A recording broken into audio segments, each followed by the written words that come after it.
Genius classes के YouTube channel में आप सभी का स्वागत है। आज की क्लास में हम लोग चर्चा करेंगे सर्वनाम के बारे में। इसके पहले हम लोगों ने वर्ण देख लिया है, शब्द और संज्ञा, तीनों टॉपिक हम लोग का कंप्लीट है। हम लोग देखेंगे सर्वनाम के बारे में। इससे भी बोर्ड एग्जाम में यानी कि 10th और 12th के दोनों बोर्ड एग्जाम में क्वेश्चन रहता ही रहता है। सर्वनाम को चुनने के लिए कभी कभी सर्वनाम का भेद के बारे में पूछ देता है। तो चलिए हम लोग देखते हैं, सर्वनाम को शुरू करते हैं। सर्वनाम, सबसे पहले हम देखते हैं सर्वनाम। सर्वनाम कहते किसको है? सर्वनाम को इंग्लिश में हम लोग क्या बोलते हैं? प्रोनाउन। सर्वनाम को इंग्लिश में क्या बोलते हैं? प्रोनाउन। तो आखिर सर्वनाम होता क्या है? सर्वनाम कहते किसको है? ध्यान दीजिएगा, इसके पहले में बताए थे कि संज्ञा। संज्ञा क्या होता है? तो संज्ञा किसको कहते हैं? तो दुनिया का जितना भी वस्तु या व्यक्ति या स्थान का नाम जो होता है वह हमेशा क्या कहलाता है? संज्ञा। इसलिए संज्ञा के डिफिनेशन के बारे में बताए थे कि संज्ञा किसको कहते हैं? तो संज्ञा नाम को संज्ञा कहते हैं। और संज्ञा के स्थान पर, संज्ञा के जगह पर जिस शब्द का प्रयोग किया जाएगा उस शब्द को हम लोग क्या कहेंगे? सर्वनाम कहेंगे। जैसे कि देखिए, मान के चलिए कि हम अगर लिखते हैं कि सीता सुंदर है। सीता सुंदर है, ध्यान से समझिएगा। सीता क्या है? सुंदर है। तो सीता सुंदर है यानी कि सीता क्या है? एक नाम है और इसकी विशेषता है कि यह क्या है? सुंदर है। उस लड़की का यदि अगर हम नाम जानते हैं तब तो हम बोल दिए कि सीता सुंदर है। अगर नाम नहीं जानते हैं तो क्या बोलेंगे? कि वह सुंदर है। तो सीता के बदले में मैंने किसका प्रयोग किया? वह का। अर्थात यह सीता जो है नाम है, यह मेरा हो गया संज्ञा। इसके जगह पर हमने यूज किया क्या? वह। यह मेरा क्या हो गया? सर्वनाम। तो सर्वनाम का डिफिनेशन क्लियर हो गया होगा कि संज्ञा के बदले में जिस शब्द का प्रयोग किया जाता है उसे हम लोग सर्वनाम कहते हैं। जैसे इसका एग्जाम्पल हो जाएगा,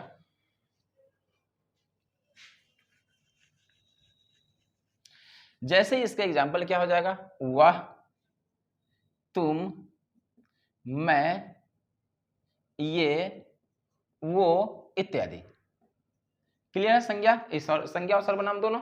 तो संज्ञा किसको कहेंगे? तो दुनिया का जितना भी नाम है सबका सब क्या कहलाएगा? संज्ञा कहलाएगा। और सर्वनाम किसको कहेंगे?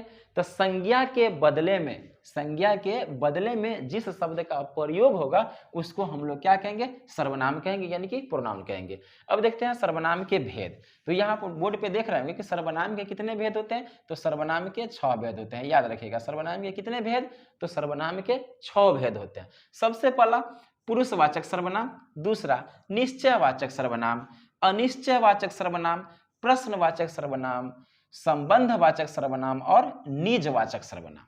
सर्वनाम के टोटल कितने हो गए? 6 भेद हो गए। चलिए 6 को हम लोग फिर से बारी बारी से एक बार देख लेते हैं। सबसे पहला पुरुषवाचक सर्वनाम, निश्चयवाचक सर्वनाम, अनिश्चयवाचक सर्वनाम, प्रश्नवाचक सर्वनाम, संबंधवाचक सर्वनाम और निजवाचक सर्वनाम। सर्वनाम के 6 भेद। अब देखते हैं हम लोग कि पुरुषवाचक सर्वनाम किसको कहते हैं। पुरुषवाचक सर्वनाम हम लोग कहते हैं तो किसको कहते हैं? जिस सर्वनाम का प्रयोग वक्ता, वक्ता मतलब बोलने वाला, श्रोता, श्रोता मतलब सुनने वाला, और किसी अन्य व्यक्ति के लिए किया जाता है, किसी तीसरे पार्टी के लिए किया जाता है, उसको हम लोग क्या बोलेंगे? पुरुषवाचक सर्वनाम। फिर से एक बार समझ लीजिए, जिस सर्वनाम का प्रयोग वक्ता, वक्ता मतलब बोलने वाला, श्रोता मतलब सुनने वाला, और किसी अन्य व्यक्ति के लिए करते हैं उसे हम लोग क्या कहते हैं? तो उसे हम लोग बोलते हैं पुरुषवाचक सर्वनाम। अब वक्ता, जैसे कि अभी हम बोल रहे हैं तो हम यहाँ पे हो गया वक्ता, हमारी बात को आप लोग सुन रहे हैं तो आप लोग क्या हो गया? श्रोता। और हम लोग अभी बात किस चीज के बारे में कर रहे हैं? तो सर्वनाम के बारे में बात कर रहे हैं। अर्थात तो सर्वनाम जो हो जाए किसी तीसरा पर्सन हो गया, तो यह तीनों को ही हम लोग क्या बोलेंगे? पुरुषवाचक सर्वनाम। तो पुरुषवाचक सर्वनाम कितने प्रकार के होते हैं? चलिए देखते हैं। पुरुषवाचक सर्वनाम को हम लोग 3 ग्रुप में बांटते हैं। सबसे पहले देखते हैं हम लोग प्रथम पुरुष, मध्यम पुरुष और उत्तम पुरुष। उत्तम पुरुष इंग्लिश में इसको हम लोग पढ़ते हैं फर्स्ट पर्सन, सेकेंड पर्सन और थर्ड पर्सन। तो प्रथम पुरुष किसको कहते हैं? तो बोलने वाला हमेशा क्या कहलाता है? प्रथम पुरुष कहलाता है। इसका एक हो जाएगा क्या? मैं। मध्यम पुरुष क्या होता है, तो सुनने वाला को हमेशा हम लोग क्या कहते हैं, मध्यम पुरुष कहते हैं। इसमें हो जाएगा तुम। और उत्तम पुरुष क्या होता है, तो जिसके बारे में हम लोग बात करेंगे वह हो जाएगा उत्तम पुरुष, जैसे कि वह। यह तीनों क्लियर है। पुरुषवाचक सर्वनाम किसको कहेंगे, तो वक्ता, श्रोता और किसी अन्य व्यक्ति के बारे में जिस सर्वनाम का प्रयोग करते हैं उसे हम लोग क्या बोलेंगे, पुरुषवाचक सर्वनाम। पुरुषवाचक सर्वनाम को कितने भाग में बांटा जाता है, 3 भागों में, प्रथम पुरुष, मध्यम पुरुष और उत्तम पुरुष। फर्स्ट पर्सन, सेकंड पर्सन और थर्ड पर्सन। प्रथम पुरुष किसको कहेंगे, तो बोलने वाला को हमेशा हम लोग क्या कहते हैं, प्रथम पुरुष कहते हैं। सुनने वाला को मध्यम पुरुष कहते हैं, और जिसके बारे में हम लोग बात करेंगे उसको हम लोग क्या कहेंगे, उत्तम पुरुष कहेंगे। तो प्रश्न पुरुषवाचक सर्वनाम का एग्जाम्पल क्या हो जाएगा, मैं, तुम और वह। अब हम लोग देखते हैं निश्चयवाचक सर्वनाम। निश्चयवाचक सर्वनाम, तो जिस सर्वनाम से निश्चित व्यक्ति या वस्तु का बोध होता है उसको हम लोग क्या कहते हैं, निश्चयवाचक सर्वनाम। निश्चित ही रहेगा। जैसे कि मान के चलिए कि लिख देते हैं कि यह मेरा किताब है। यह मेरा क्या है, किताब है। तो यह मेरा किताब है यानी कि इसको हम लोग संकेत करके बताते हैं। संकेत का मतलब क्या होता है, इशारा करके बताना। जैसे कि बोल दिए कि वह मेरा घर है,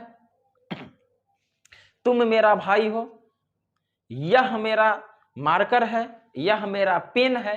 तो जिसको हम लोग संकेत करके इशारा करके व्यक्त करते हैं वैसे सर्वनाम को हम लोग क्या बोलेंगे, निश्चयवाचक सर्वनाम।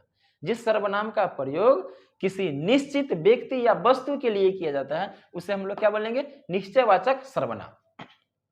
अब देखते हैं हम लोग अनिश्चयवाचक सर्वनाम किसको कहते हैं, तो जिससे निश्चित व्यक्ति या वस्तु का बोध नहीं हो।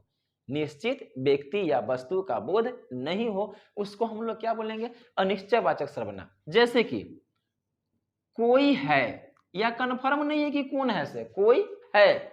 उसके बाद हम लिखते हैं क्या, कि वहां कुछ लोग हैं, वहां कुछ लोग हैं। यह भी कन्फर्म नहीं है कि कितने हैं से। बोलते हैं तुम किसी के बारे में सोच रहे हो, तुम किसी के बारे में क्या कर रहे हो, सोच रहे हो, लेकिन कन्फर्म नहीं है कि तुम किसके बारे में सोच रहे हो। तो वैसे इस सिचुएशन में हम लोग क्या बोलेंगे, अनिश्चयवाचक सर्वनाम, जिसमें कन्फर्म नहीं है कि कर रहा है तो क्या कर रहा है तो कितना है तो कौन है। तो ये सारे जितने भी क्या बोलते हैं उसको, कन्फर्म नहीं रहेगा, जिसमें निश्चितता नहीं रहेगी, उसको हम लोग क्या बोलेंगे, अनिश्चयवाचक सर्वनाम। क्लियर है इतना। अब देखते हैं हम लोग प्रश्नवाचक सर्वनाम। प्रश्नवाचक सर्वनाम हम किसको कहते हैं, तो जिस सर्वनाम का प्रयोग प्रश्न पूछने के लिए किया जाता है। जिस सर्वनाम का प्रयोग प्रश्न पूछने के लिए किया जाता है उसको हम लोग क्या कहते हैं, प्रश्नवाचक सर्वनाम। जैसे कि पूछ दिया, आप कौन है, आप कौन है, तुम कहां जा रहे हो, वह क्या कर रही है। यह सब क्या है, एक तरह से क्वेश्चन पूछ रहे हैं। तो क्वेश्चन पूछने वाले को, प्रश्न पूछने वाले को क्या कहेंगे हम लोग, प्रश्नवाचक सर्वनाम। इसका डिफिनेशन किस तरह से बताएंगे, जिस सर्वनाम का प्रयोग प्रश्न पूछने के लिए किया जाता है उसे हम लोग क्या बोलेंगे, प्रश्नवाचक सर्वनाम। अब देखते हैं हम लोग संबंधवाचक सर्वनाम किसको कहते हैं।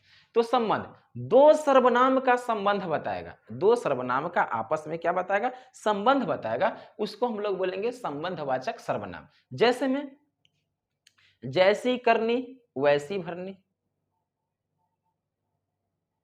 जैसा कर्म करोगे वैसा फल मिलेगा। देखिए जैसी करनी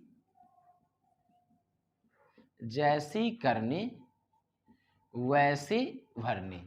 अब यहाँ पे दो गो सर्वनाम, जैसी और वैसी। तो इस तरह के जितने भी सेंटेंसेस मिलेंगे, जितने भी वाक्य मिलेंगे, सबका सब क्या हो जाएगा, संबंधवाचक सर्वनाम। जो जैसा बोएगा वैसा पाएगा।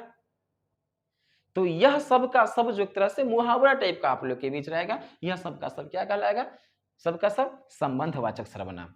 अब देखते हैं निजवाचक सर्वनाम। निजवाचक सर्वनाम किसको कहते हैं, जिस सर्वनाम का प्रयोग खुद के लिए, स्वयं के लिए किया जाता है। जैसे कि हम लोग लिखते हैं क्या है, कि मैं अपना काम खुद करता हूं, यानी कि स्वयं करता हूं। मैं अपना काम क्या करता हूं, खुद करता हूं। तो यह हम लोग का क्या हो जाएगा, निजवाचक सर्वनाम। कौन सा सर्वनाम? निजवाचक सर्वनाम। तो जिस सर्वनाम का प्रयोग स्वयं के लिए, खुद के लिए करते हैं, उस सर्वनाम को हम लोग क्या बोलेंगे? निजवाचक सर्वनाम। तो मेरे समझ से यह पूरा टॉपिक क्लियर हो गया होगा। फिर से एक बार हम लोग रिपीट एक बार कर देते हैं। सर्वनाम किसे कहते हैं? तो संज्ञा के बदले में जिस शब्द का प्रयोग करते हैं उसको हम लोग क्या कहते हैं? सर्वनाम कहते हैं। सर्वनाम के कितने भेद होते हैं? 6 भेद होते हैं। पुरुषवाचक सर्वनाम, निश्चयवाचक सर्वनाम, अनिश्चयवाचक सर्वनाम, प्रश्नवाचक सर्वनाम, संबंधवाचक सर्वनाम और निजवाचक सर्वनाम। पुरुषवाचक सर्वनाम, जिस सर्वनाम का प्रयोग वक्ता, श्रोता और अन्य व्यक्ति के लिए करते हैं उसको हम लोग बोलेंगे प्रश्नवाचक पुरुषवाचक सर्वनाम। जिस सर्वनाम का प्रयोग निश्चित व्यक्ति या वस्तु के लिए करेंगे उसको हम लोग बोलेंगे निश्चयवाचक सर्वनाम। जैसे कि बता, जिसको संकेत करके, इशारा करके बताना कि वह मेरा घर है, यह मेरी कार है, यह मेरा पेन है।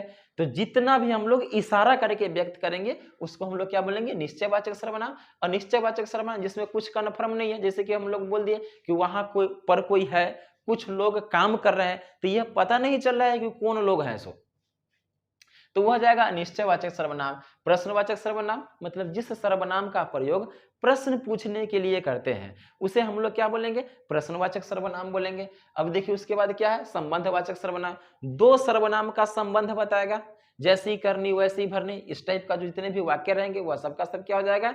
सबका सब क्या हो जाएगा? संबंधवाचक सर्वनाम। और लास्ट हम लोग का हो गया क्या? निजवाचक सर्वनाम। तो जिस सर्वनाम का प्रयोग हम लोग स्वयं के लिए, खुद के लिए करेंगे उसको हम लोग क्या बोलेंगे? निजवाचक सर्वनाम। तो बस आज के क्लास में इतना ही।